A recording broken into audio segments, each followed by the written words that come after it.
আসসালামু আলাইকুম। আদনিল dairy blog থেকে আপনাদেরকে স্বাগতম। আপনারা দেখতেছেন আমার ছেলেটা এই গরুটাকে কতটা আদর করতেছে, কতটা ওকে পছন্দ করে, আর গরুটা ওকে কত পছন্দ করে।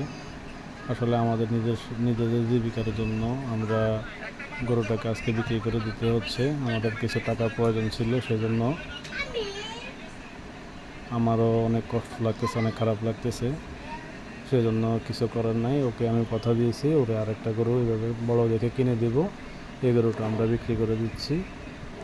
এখন সে গরুটা ব্যাপারীদেরকে দিবে না, সে গরুটা ধরে রেখে দিছে।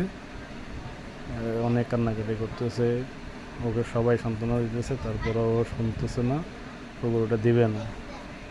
অনেক বলে ওকে রাজি করাইছি গরুটা দেওয়ার জন্য, তারপরেও মানতেছে না। দেখেন গরুটার কাছ থেকে সে সরতেছে না। এই আমার অবুঝ ছেলেটা গরুটার প্রতি এত ভালোবাসা দেখে আমার নিজের কাছে খারাপ লাগতেছে।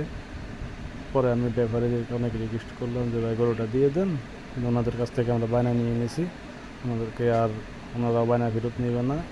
ওনাদেরও অর্ডার ছিল এক বিয়ে বাড়িতে, যার জন্য ওনারা নিয়ে গেছে।